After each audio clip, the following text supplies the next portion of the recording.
Jammu and Kashmir electrical engineering graduates association की ये press conference आज इंजीनियरिंग कैडर्स के इश्यूज को लेके और पावर डिपार्टमेंट इन जनरल के एम्प्लॉइज के इश्यूज को लेके रखी गई है। जैसा कि आप जानते हैं, दिसंबर 2021 में 4 दिन की हड़ताल के बाद गवर्नमेंट ने एक एग्रीमेंट साइन किया जिसमें आपने 4 पॉइंट एजेंडा रखा था। Filling up of the vacancies, regularisation और सैलरीज, जिसमें से कि एक भी इशू जो है आज रिजॉल्व नहीं हुआ है और 750 वैकेंसी जो है इंजीनियरिंग कैडर्स में सिर्फ खाली है। और आप समझ सकते हैं इस टाइम पे एडिशनल चार्ज का सिस्टम इतना ज्यादा ओवरबर्डन कर दिया है कि हर एक एक्सचेंज के पास 2 से 3 चार्ज हो गए। जम्मू के एक्सचेंज ट्रेवल कर रहे हैं विजयपुर आधे दिन के लिए, उधमपुर के एक्सचेंज जम्मू आ रहे हैं, जम्मू के ट्रेवल कर रहे हैं पुंछ में। इतना ज्यादा क्योस है कि 62 पोस्टें जो है एक्सचेंज की खाली हैं आउट ऑफ 120। सिमिलरली 150 पोस्टें असिस्टेंट एग्जीक्यूटिव इंजीनियर्स की हैं जहां पे कंज्यूमर अप्रोच करता है एसडीओज की, वहां पे कंज्यूमर्स अप्रोच कर रहे हैं, लेकिन कहीं ना कहीं एडवोकेटिज्म इतना ज्यादा है कि इस टाइम एडिशनल चार्ज इतना ज्यादा प्रिवेल कर रहा है कि जो रेगुलर वैकेंसीज को फिलअप करने का प्रोसेस है वो टोटली स्टॉप कर दिया गया है। पिछले 7 महीने से हम अप्रोच कर रहे हैं हर एक डेमोक्रेटिक तरीके से, माननीय उपराज्यपाल जी को भी, चीफ सेक्रेटरी साहब को भी, और पिछले 7 महीने से जो हमारी फाइल है AW2 एक्शन की जो कि मेजर डिवीजन होल्ड करते हैं, वो सभी अभी फाइल जो है ठंडे बस्ते में डाल दी गई। कहीं ना कहीं ये स्टेप मदरली ट्रीटमेंट जो डिपार्टमेंट के साथ हो रहा है, कहीं ना कहीं हमारे लोग इससे इफेक्ट होते हैं, एम्प्लॉइज इससे इफेक्ट होते हैं, ओवरऑल सर्विस डिलीवरी इफेक्ट हो रही है। हम चीफ सेक्रेटरी साहब से यही पूछना चाहते हैं और बोलना चाहते हैं कि जब आप कह रहे हैं कि 7 दिन में फाइलें क्लियर होनी चाहिए, तो 7 महीने में फाइल क्लियर नहीं हो रही है, तो ये कौन सी ऐसी नई जो पॉलिसी है वो अडॉप्ट की जा रही है?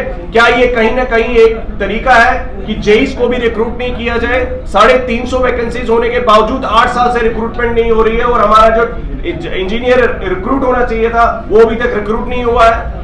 और आज की डेट में इतना इंचार्ज कल्चर प्रिवेल हो गया है कि हमारे वैकेंट पोजीशंस ऐसे हैं कि गवर्नमेंट अंडरस्टैंड नहीं कर पा रही है कि ये जो एम्प्लॉइज है डिमोरलाइज हो रहे हैं और एक एक आदमी जो है इतना बर्डन हैंडल नहीं कर सकता है। मैं ये समझता हूं ये कहीं ना कहीं एक टेसिट अंडरस्टैंडिंग है प्राइवेटाइजेशन को इंट्रोड्यूस करने की।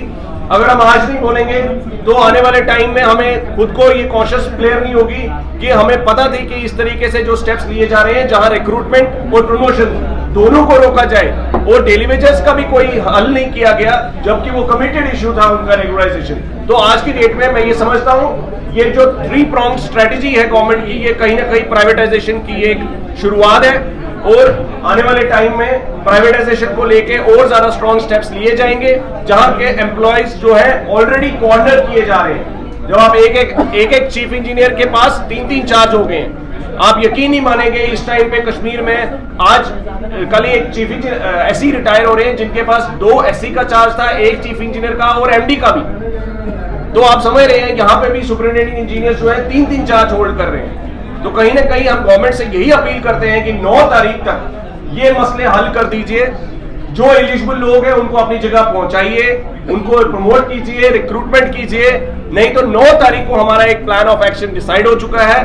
1 दिन की जो सिट इन प्रोटेस्ट और कंप्लीट वर्क एब्सटेन किया जाएगा, प्रोटेस्ट लीव रखी जाएगी, ऑलरेडी उसमें काम हो चुका है। जेकेगा की एपेक्स बॉडी जिसमें कि चीफ इंजीनियर से लेकर जेई तक सभी इंक्लूड होते हैं, उसने डिसीजन लिया है और हमें तमाम पीडीडी के एसोसिएशंस का सपोर्ट मिला है, चाहे वो डिप्लोमा इंजीनियर्स हो, चाहे लाइनमैन यूनियन हो, प्रोविंशियल पावर एम्प्लॉइज यूनियन हो, डेली वेजर्स यूनियन हो और क्लरिकल एम्प्लॉइज यूनियन हो। ये सभी एसोसिएशन जो है पूरे सपोर्ट करेंगी इस कॉल को और 1 दिन की हड़ताल पे हमारे साथ जो है सिट इन प्रोटेस्ट में बैठेगी। इस दौरान जनता को कोई इनकन्वीनियंस ना हो, इसलिए हम रिक्वेस्ट करते हैं कि वो अपने ऑल्टरनेटिव अरेंजमेंट्स पे भी फोकस करें। सभी ये रियलाइज करती हैं कि जेकेगा के इस इनिशिएटिव को 9 सितंबर की कॉल को सक्सेसफुल बनाना है, क्योंकि जो चीज इस टाइम पे पावर डेवलपमेंट डिपार्टमेंट के एम्प्लॉइज फेस कर रहे हैं और सफर कर रहे हैं कंसिस्टेंटली, उस चीज को अपोज करना और गवर्नमेंट के अदारों तक वो आवाज पहुंचाने में हम अभी तक असफल रहे। और इसलिए उस दिन हमारे जो चीफ इंजीनियर से लेकर जूनियर इंजीनियर से लेकर हर एक मुलाजिम जो है 1 दिन के पूरे प्रोटेस्ट पे होगा।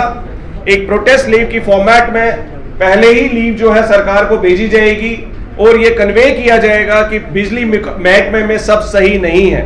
बिजली महकमे में इस टाइम पे ऑफिसर्स बार बार ऊपर लिख रहे हैं कि हमारे पास एक्सचेंज खाली पोस्टें पड़ी हैं, किसी को यहां प्रमोट करके लगाइए, AWS की पोस्टें खाली हैं। ये सब चीजें कंज्यूमर सर्विसेज से इफेक्टेड होती हैं। तो बेटर डिलीवरी के लिए हम यही रिक्वेस्ट करते हैं सरकार से कि वह फौरी तौर पे इन वैकेंसीज को फिलअप करें। मैं बताना चाहता हूं, पिछले 7 महीने से एक्सचेंज की फाइल जो है चीफ सेक्रेटरी साहब के पास गई और बार बार वो फाइल जो है कभी वापस एडमिनिस्ट्रेटिव डिपार्टमेंट भेजी जाती है, जहां EU ऑफिस की बात की जाती है कि विद इन 7 डेज फाइल आनी चाहिए, यहां 7 महीने हो चुके हैं। 7 महीने से हमारी फाइल्स वहां से वापस नहीं आ रही। तो आप समझ रहे हैं, जहां डेली वेजेस रोड पे है पावर डेवलपमेंट डिपार्टमेंट के, हर एक कैडर इस टाइम पे परेशान है, उनकी सैलरीज, उनकी रेगुलराइजेशन जो कमिटेड थी वो आज तक नहीं हुई।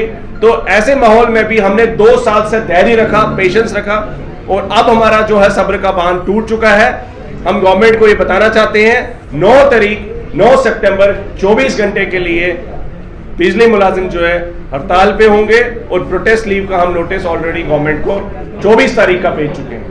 Thank you. सचिन जी, इस दिन क्या पावर सप्लाई रहेगी और everything is alright with in the department?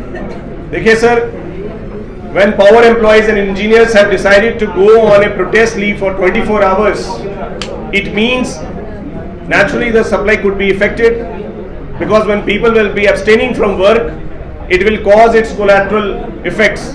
हमारी तरफ से किसी भी तरह का कोई इंटरप्शन नहीं होगा, लेकिन सिस्टम को ये बताने के लिए कि हम लोग भी एग्जिस्ट करते हैं, हमारा भी डिपार्टमेंट में जो एम्प्लॉइज हैं वो ओवरबर्डन किए जा रहे हैं।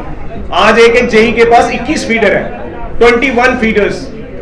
आप समझ सकते हैं 21 फीडर मीन 200 किलोमीटर।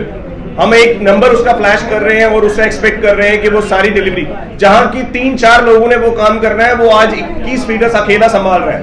तो आप समझ सकते हैं जिस स्ट्रेस से पावर डिपार्टमेंट जा रहा है वो सिर्फ हमारे लिए स्ट्रेस नहीं है, वो ओवरऑल कंज्यूमर सर्विसेज पे इफेक्ट कर रहा है। मैंने आपको एक क्वेश्चन पूछा था कि all is well with in the department. आप किस कॉन्टेक्स्ट में ये बात कर रहे हैं? मैं डिफरेंट डायमेंशंस में बात कर रहा हूं। देखिए, जहां तक एम्प्लॉइज हैं, they are very severely overloaded, they are demotivated, and we are feeling, we have an apprehension. I request you